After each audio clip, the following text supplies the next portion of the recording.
the Basti Equiworld, Dubai July Cup, and they're away.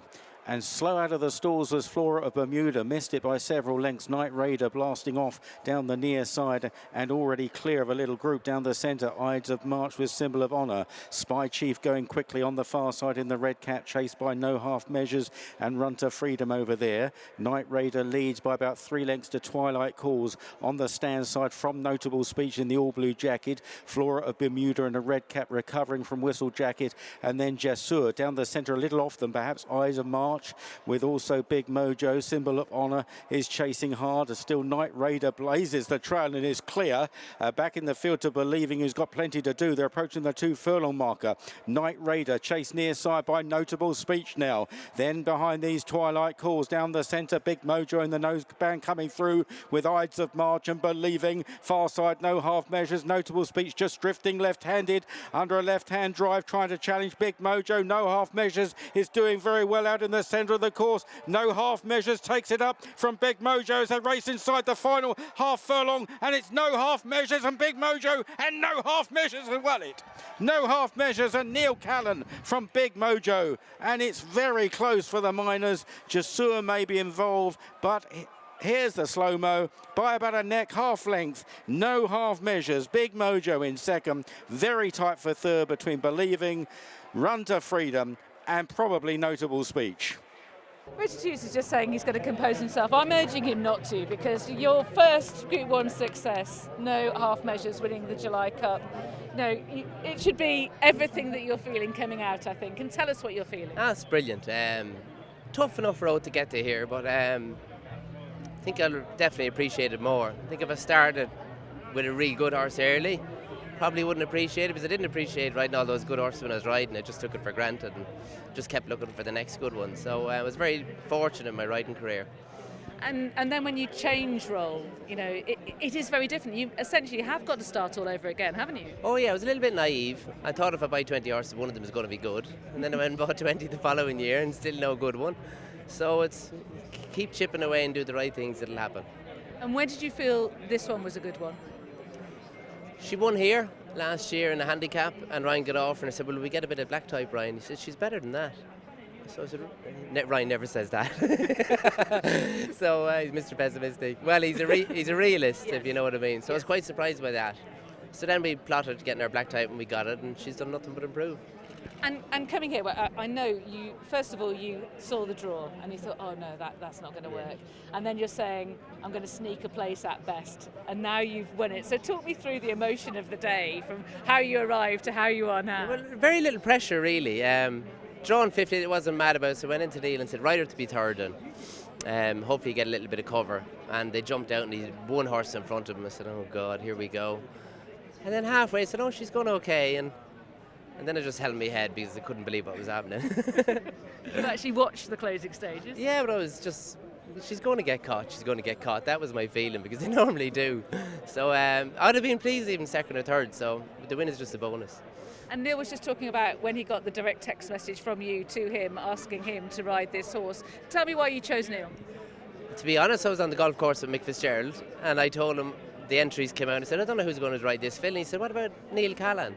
I said, perfect, he'll do me. And I texted him straight away and he said, yes. Yes, it was perfect. Nice team together you're making here. Yeah, he won the Northumberland Plate for me as well. I don't think I've given him a ride since. But that's gratitude for you. Yeah, I know, but we have our boys down there and we try to look after everyone that's helped me out. So a great go-to man, that's for sure. And let's reflect on now your building career. I mean, you had a Group 3 winner this week up at York, your second Group 3 success. This filly, I think, provided you with your first, didn't she did, yeah, in Newbury, yeah. Yeah, and how does it feel now to be a Group 1 winning trainer? Well, I got the monkey off my back, that's for sure. I can retire now saying I rode a July Cup winner and trained one, so that's really nice. I don't believe you want more, don't you? Well, of course you do. That's my nature, I'm very competitive, but if you don't have the horses, you can't train them, and it's very simple. If you have the horses, you can do it. But we believed in what we were doing was the right thing all along, and now we're getting a better quality and we're producing, so it's brilliant. Okay, I think this is a good advertorial, getting the congratulations of Kevin Ryan as well. Many congratulations, Richard, well done. Thank you very much. Thank you. Neil Callan has won the July Cup for Richard Hughes on No Half Measures. I bet you didn't expect to hear that this morning. No, I didn't. Look, to be fair, like do you know what? I was doing my yard at home, and I just got a text message straight from Richard, direct.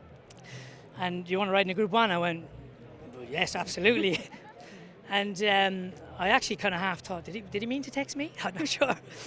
But he said, look, she's going to be an outsider, but she's got a lot of good form over 6. So he said, we're going to throw her in. It's quite an open sprint this year. And she's very genuine, and she's probably better with a little bit more dig in the ground, but she has proven form on faster ground. So he said, look, we've got to take our chance. And when the draw came out, he was like, oh, out in the wings, not ideal.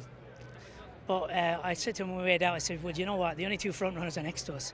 It was Inisherin and the Gosden horse, and I thought, well, get them to stay where we are and just try and use that. But yeah, look, I pinged the lids, and I was in front of Rab, and I thought, oh no, where is he? And then he motored forward, and I thought, grand, just leave her falling behind him, and then just leave her alone for as long as possible. And when I kind of felt her going into the dip, she responded, and I thought, oh, we might run top 3 here. And when I kind of twirled it and give her a flick, she just accelerated, and I thought, oh, we can win here. And yeah, look, it's surreal, because I'm getting into a twilight in my career. So my son Jack's starting, and I'm getting a lot of flack saying I've got to give up. He was up riding more for Kevin Ryan yesterday, and my old boss Kevin telling me on the phone I need to retire. So this one's for you, Kev. So This is a good answer. not just yet, not just yet. So look, I got to thank Richard and his team, because if you don't get given these opportunities, then you can't take them. And I'm not in a position to be going around scouting and taking rides. So every dog has to stay. Well, I mean, there was triple time wasn't too long ago in the Queen Anne. No, but like that was 2 years ago. And look, Lydia, you know this game. Like, you're only as good as your last one. So you've got to come out and prove yourself every time you come out, every day. And this is what I tell my son Jack. It doesn't matter what you've done yesterday. You've got to come out and prove yourself again. And that's what the best do. So I'm not saying I'm the best, but I'm just trying to point him the way he should be going. And look, he's the next generation, and he's doing everything right. So it's all about Jack from now. And when people were saying to you, jokingly obviously, you've got to retire, was part of you thinking, they don't mean that, do they? No, look, like, I'm one thing I am is strong-minded. I'm a very strong-minded person, and I have a lot of self-belief, so that was never going to dent me. If anything, it was going to drive me a little bit to kind of, but then to drive you to do what? Like, are you going to get a Group 1 ride and then one falls in your lap, and then you don't go out there to prove yourself, you just go out there and ride your race, and that so happens to come through, and then I suppose the after is the proof, isn't it? So, yeah, look, we'll keep fighting. Sounds like you're going to savour this. Very much so. Congratulations. Thank you so much. Thank you. Watch live racing now on racingtv.com.